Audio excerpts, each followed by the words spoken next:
I'm back again with another book video for you. I did finish this one early this week, but this is the first opportunity I've had to record a video, and took lots of notes about this one.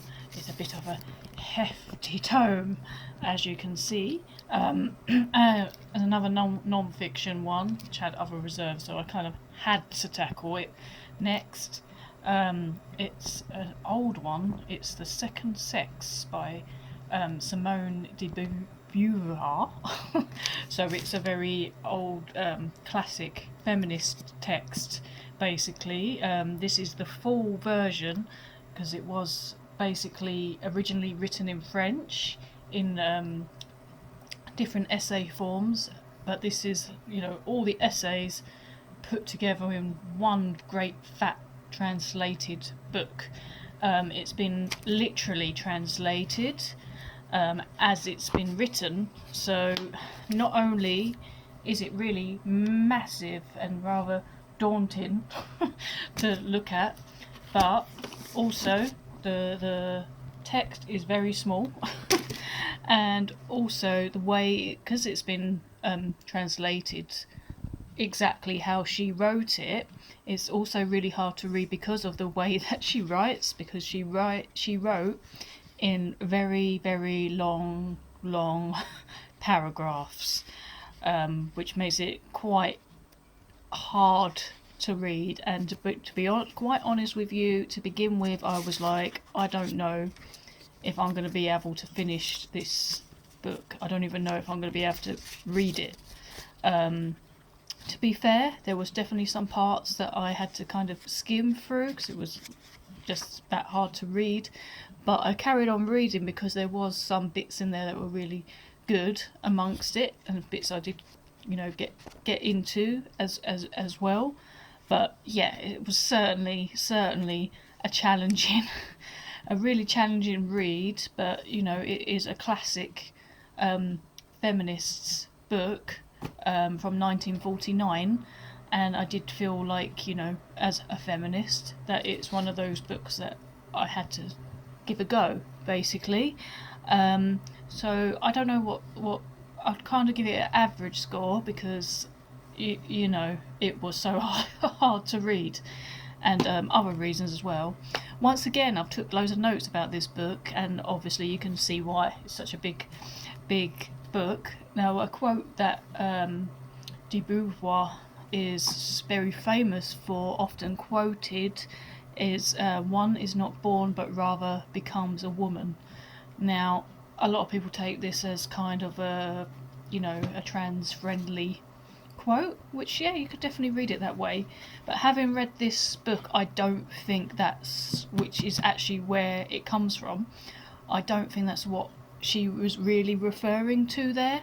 I think she was really talking about how someone born a girl has then come into the world, and has this society as she grows up and conditioning, and that is what makes her different than a man, is how they're treated and the conditioning that they go through as they grow up, which also makes a lot of sense as well, to a certain degree. Obviously there's some nuances there when it comes to trans people, but I think basically that's what she's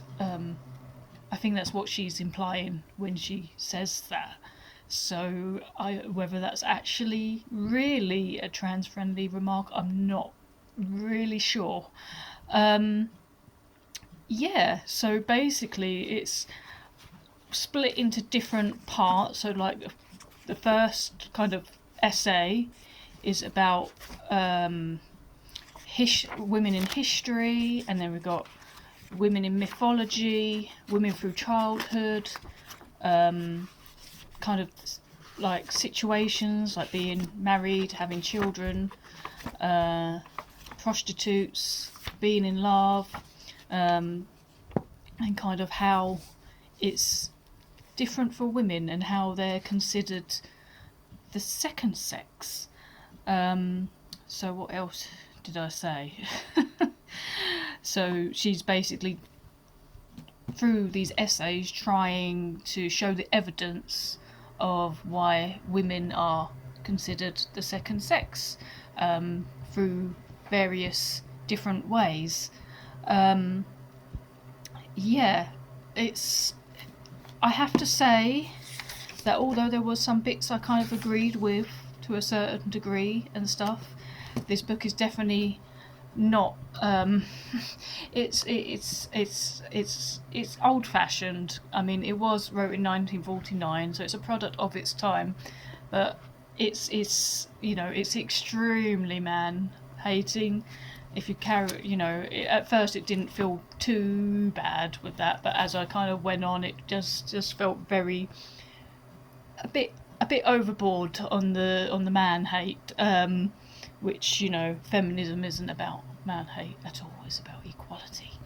And even though she was kind of getting at that, I kind of, yeah, I felt a lot of anger through this book, which I suppose, you know, if you were a woman in 1949, you probably would have been even more angry than we might be now.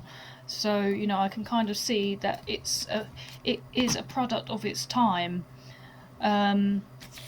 So yeah, so that was this fat massive book, which, yeah, I did have to skim some for sure, but yeah, and it's not an easy read, so I wouldn't pick this as a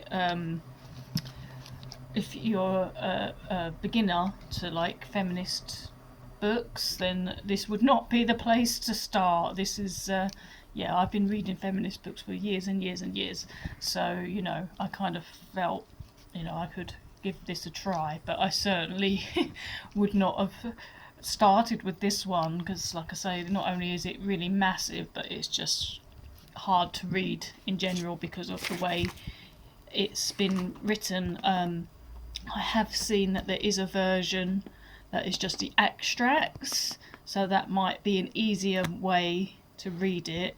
I mean, but then you don't get the whole picture, so I don't know. But if you wanted to try and get some idea of it, that might be the route to go. So yeah, very, very challenging read, but it's good to challenge yourself sometimes, I think. So yeah, so that's the second sex. So yeah, a very, very challenging read. So yeah, I think I'll leave it at that. If you've read it, let me know in the comments what you thought about it, if you managed to get all the way through, or anything else that you might be reading at the moment that you'd like to recommend. And I will see you again very, very soon. Happy reading. Bye.